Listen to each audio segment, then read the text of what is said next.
네, 오늘의 두 번째 총선 시그널은 이원호 개혁신당 경기 화성정 후보를 모셨습니다. 어서 오세요. 안녕하십니까. 예, 오랜만에 또 모시게 되었는데 네. 같은 화성이긴 한데 19대부터 21대까지 내리 3선을 하신 화성을을 네. 이준석 대표에게 넘겨주시고 이번에 화성정으로 가셨더라고요. 이게 신설된 선거구잖아요. 그러면 거의 신인처럼 꼭 그런 건 아니고요. 그런 건 아닙니까? 예. 한 반 정도는 이제 기존의 기존 지역구에서. 지역구고. 네. 그다음에 나머지 반 정도 신설됐다라고 하는 반 정도는 제가 8년 전, 4년 전에 있었던 곳. 아, 그럼 그러니까 완전 고향에 들어온 것 같은. 완전 생소한 곳은 아니고 그렇죠. 뭔가 잠깐 다, 헤어졌다가 다시 예, 인연이 합했습니다. 있는 곳으로. 네. 요즘 선거운동 어떻게 하고 계실지 좀 궁금한데. 뭐 대부분의 똑같겠죠. 뭐 예. 일단 뭐 출퇴근 인사, 그다음에 그 각종 간담회, 공약 발표, 뭐 상가 방문 뭐 이런 것들을 하고 있고요. 요즘에 쇼츠가 유행이라 유튜버 영상도 예. 계속 촬영하고 있고. 쇼츠 많이 만드시나요? 네, 하루에 하나씩 네. 계속 만들고 있습니다. 그리고 예. 공약 발표는 이준석 우리 대표 바로 옆 지역구여서 같이 이제 사실 제가 있던 지역이기도 하고 뭐 네. 등등 그래가지고 공동으로 해야 될 일들이 많이 있거든요. 예. 공동 공약 발표 이런 것들을 하고 있습니다. 반도체 벨트로 묶어서 하시는 거죠. 네, 반도체 벨트뿐만 양양자 아니라. 네. 의원까지도 같이 하셔가지고. 근데 궁금한 게 있어요. 지금 제3지대 돌풍보다는 거대 양당 간의 어떤 이제 정쟁 이런 논란들이 계속 이어지다 보니까 아무래도 기사가 나가는 빈도라든지 이런 것도 거대 양당 위주일 수밖에 없고, 민주당이라는 큰 당에 계시다가 제3지대에서 처음 선거 치러보실 텐데 좀 어떤 게 가장 달라졌는지 궁금하더라고요. 그렇게 좀 도와주세요. 예. 이렇게 모시고 있지 않습니까, 저희가? 일단 그 네. 거대 정당에서 나오니까 모든 것이 부족하다라고 하는 이런 생각이 듭니다. 예. 뭐 인적 측면, 물적 측면, 뭐 하여튼 하다못해 그 사무실에 보통 이제 선거 때 되면은 네. 보내주는 떡, 뭐 떡. 이런 것들, 과일 이런 것도 예. 보내주거든요. 네. 그런 것도 부족하고. 근데 하시는 분들, 그러니까 저와 함께 하시는 분들의 절실함은 훨씬 더 커지지 않았나 싶습니다. 네. 같이 하시는 분들의 절실함은 그러니까 여유 있는 선거에서 절실한 선거로. 예. 저희가 한번 여론조사 결과를 한번 준비를 해봤어요. 3파전이다 보니까 좀 어떻게 치러질까 궁금한데 일단 화성을 지역구 바로 기존에 그 원래 지역구이셨던 곳 화성을 지역구인데 이준석 대표가 나간 곳입니다. 근데 보니까 이준석 대표가 23.1%를 얻기는 했는데 민주당 후보보다는 2배 가량 뒤진 수치고요. 그리고 국민의힘 후보는 20.1% 이렇게 나타났거든요. 아무래도 민주당의 좀 강세 지역이 아닐까라는 생각인데 이 결과를 두고 혹시 당 내에서는 좀 어떻게 분석을 하고 계세요? 뭐 일단 1차적으로 제일 긴장하는 거는 국민의힘일 테고요. 예. 어떻게 3등을 하지? 뭐 이게 상상도 못한 결과가 나왔을 겁니다. 네. 두 번째로는 민주당 입장에서도 굉장히 긴장을 할 수뿐이 없는 조건 아닌가 싶고, 예. 이게 이제 공표된 여론조사는 그런데 공표되지 않는 각종 커뮤니티나 카페 이런 것들이 이 동탄은 굉장히 활성화되어 있거든요. 네. 뭐 삼성 반도체 내부 직원들이 카페 망해서 아니면은 뭐 맘카페, 뭐 부동산 카페 뭐 이런 데서 진행되는 그 각종 여론조사 결과를 보면은 뭐 이준석 대표의 파괴력이 놀라울 정도입니다. 이렇게 여론조사 공표되는 것들 말고 내부 민심을 봤을 때는요. 네. 그래서 뭐 처음에 여론조사가 이제 발표되기 전에 대부분의 전문가들이 이준석 대표가 거기 가가지고 10%는 넘겠어? 라고 하는 이런 생각들을 갖고 있었는데 네. 정당 지지도도 10%가 나오고 그 개인 지지도는 23%뭐 이 정도가 나오는 걸 보면서 네. 예측이 어긋났다. 예측이 그래가지고 빗나갔다. 아마도 이러한 추세가 계속 이루어진다면 굉장히 파급력이 있을 것이다. 네. 라고 하는 분석들을 하는 것 같습니다. 화성정 같은 경우는 오히려 더 이름이 있는 분들이신데 화성을 같은 경우는 사실 뭐 국민의힘이나 민주당 후보가 신인인 거고, 여기 화성정은 보니까 그 이원웅 의원님과 맞붙을 상대가 국민의힘에서는 유경준 의원이고 민주당은 전용기 의원, 지금 현역 의원 3파전이에요. 네. 이걸 어떻게 좀 돌파하실지 전략 같은 게 있으십니까? 저는 뭐 이 지역이 이제 제가 워낙에 오래 있었던 것이고 아까 신설됐다고는 하지만은 나머지 지역도 8년 전 또는 4년 전에 제가 해왔던 지역인데 예.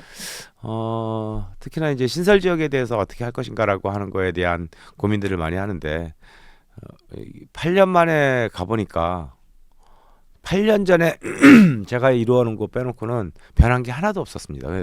야 정말 잃어버린 8년이구나, 잃어버린 4년이구나라고 하는 말씀들을 지역분들한테 드렸더니 정말 그랬다. 이원욱이 행고 빼놓고는 아무것도 변화가 없다. 예.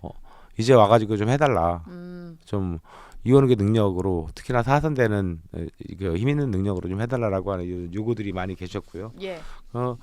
뭐 신설되지 않은 제가 원래 있었던 지역 주로 일동탄 지역인데 동탄 1신도시 네. 여기에는 여태까지 해온 성과 뭐 이런 것들을 주민들께서 충분히 알고 계셔서 아마도 많은 기대를 하고 있습니다. 어느 정도 이제 그동안 해오셨던 것들을 아는 지역구니까 네. 뭐 완전히 새로운 판이라기보다는 그런 아니, 것들을 잘 알리는 것이 더 중요하겠네요. 그렇죠. 그리고 예. 3명 이제 저까지 포함해서 3명 아니면 무소속도 한 분 다니시던데. 아 뭐, 그런가요? 네. 예. 근데 아직 무소속은 인사를 못 나눴습니다. 그런데 그 지역 골목골목을 걸어 다녀본 사람이 누가 있을까? 그거는 뭐지? 단연코 저 빼놓고는 아무도 없는 거죠. 예. 지금 총선 판이 좀 가까워질수록 조국혁신당이 좀 뜨는 상황이고 제3지대 정당들에 대한 관심은 조금 그에 비해서는 좀 줄어드는 상황이기도 한데 총선 판세를 어떻게 보시고 계신지 좀 궁금해요. 개혁신당의 어떤 목표랄까? 총선에서 몇 석 정도를 하겠다. 예. 총선 판세가 저희들이 이제 바람과 희망은 거대 양당이 좀 중간에서 캐스팅 보트 정당이 만들어졌으면 좋겠다. 그래서 한 20석 정도를 만들어 주십사라고 하는 이러한 호소를 드리고 있고 목표도 그렇게 세우고 있는 건데 예. 실제로 조금 전에 기자님 말씀하셨듯이 거대 양당의 그 기사에 갇혀가지고 실제 지금 제3지대 정당들이라고 하는 게 기사량도 그렇고 국민들로부터 주목받지 못하고 있는 사실 아니겠습니까? 예. 그런데 저는 정말 잘 모르겠는데요. 그러니까 이게 이제 바다를 요즘 비교를 해보면 네. 바다라고 하는 게 이제 막 파도가 있고 거대한 조류의 흐름이 있습니다. 근데 파도는 우리 눈에 막 띄지만 조류의 흐름은 보이지 않는데 지금은 파도가 굉장히 열심히 보여주고 있는 이러한 국면이 아닌가 하는 생각을 해봅니다. 네. 그러니까 조류의 흐름은 잘 보이지 않는데 이 지역에서 다녀보고 말씀을 나눠보고 등등하면 이 거대 양당의 혐오 정치에 대해서 좀 극복해야 된다라고 하는 목청이 굉장히 많으시거든요. 그래서 제가 체감되는 거는 굉장히 많은데 그런 것들은 과연 반영되고 있는가 아닌가라고 하는 거에 대해서 제 스스로도 굉장히 의문이고요. 예. 그래서 하여튼 어찌됐든 국민들께서 이번에 거대 양당에 대한 이거 심판들을 해주시지 않겠나. 그래서 네. 최소한 캐스팅 보트 정당이라도 만들어주지 않겠나라고 하는 생각이고, 근데 전체적인 총선 판세는 현재 파도를 본다면 정말 민주당 조국 혁신당의 효과까지 있어서 지민비죠. 예. 민주당과 조국혁신당을 합치면 200석 이상도 할 수 있을 가능성이 있다. 파도의 모습으로는. 그런데 윤석열 정부가 굉장히 긴장해야 할 텐데 그러면 네. 탄핵할 수 있는 선이거든요. 예, 200석이 돼버리면은 예, 탄핵할 수 있는 선이고 개헌도 맘대로 할 수 있고 뭐 이런 지금 민주당이 여태까지 보여줬던 모습을 보면 실제로 탄핵이라고 하는 용어들을 그 이전에도 계속 사용해 오지 않았습니까? 예. 그거 충분히 할 텐데 저렇게 긴장하지 않고 그냥 이 상태로 선거를 치르려고 하나라고 하는 거에 대해서 굉장히 의문입니다. 사실 민주당은 공천을 시작하기도 전에 어떤 이재명 사당화에 반발해서 상당히 많은 의원들이 당을 떠나셨고 그래서 실제로 새로운 미래라든지 개혁신당으로도 가신 거고 뭐 공천 자분도 국민의힘보다 컸고요. 그런 상황임에도 불구하고 민주당이 좀 지금 뭔가 뭉치는 모습 그리고 조국혁신당 같은 경우는 사실 대표하시는 분조차도 2심에서 실형을 받으신 분이잖아요. 이제 그런 분들이 모여 있는데도 지지를 받는 모습을 보이는 걸 보면 이건 좀 어떻게 분석을 해야 되나라는 생각이 들더라고요. 그러니까요. 예. 이게 정말 대한민국 정치가 어떻게 이렇게 흘러가지라고 하는 거에 대해서 제 스스로가 굉장히 자조할 수뿐이 없는 상황이라고 보여지고, 예. 그러니까 이 모든 현상이 왜 만들어질까라고 하는 거에 대해서 보면은 결국에는 윤석열 정부의 실정입니다. 김건희 여사 감사하기 최근에 보여주고 있는 뭐 이종섭 대사 문제라든가 황상모 수석 문제라든가 네. 뭐 이런 것들이 다 합해지면서 거의 실제 한 2월 달까지만 하더라도 각종 여론조사라든가 뭐 등등을 보면은 그 국민의힘을 지지하겠다라고 하는 의견들이 굉장히 높게 나타나고 네. 민주당이 긴장하는 국면 아니었겠습니까? 예.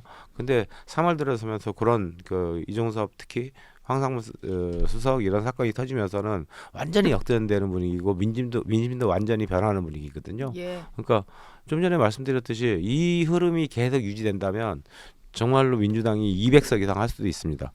그런데도 불구하고 그 청와대 아니 대통령실은 정말 반성을 하지 않고 제대로 항상 늦장 대응한다. 네. 이종섭 대사는 아직도 불러들이지 않고 있고요.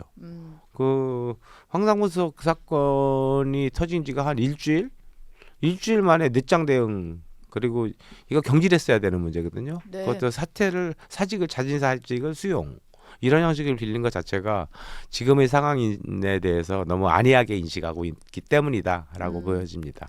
개혁신당은 사실 조국 혁신당의 돌풍에 대해서 좀 뼈아프게 받아들이시지 않을까 싶은데 사실 그런 세력이 되고자 나오신 건데 관심을 사실 조국 혁신당이 가져가는 모양새잖아요. 네. 남은 기간이 한 21일밖에 안 됩니다만 좀 돌파하실 만한 어떤 그러니까 아까 대책이 있을까요? 조국 혁신당은 진정한 제3지대 정당은 아니죠. 예. 네, 그거야 뭐 그 반윤석열 정권이고 그 중간에서 그 거대 정당의 사이에서 캐스팅 보트 역할을 하겠다라고 하는 얘기를 해본 적조차도 없고 그럴 가능성도 없고요. 예, 조금 그래서 더 선명한 민주당 그렇죠. 같은 오히려 역할을 민주당보다 하겠다. 더 선명한 정당. 네.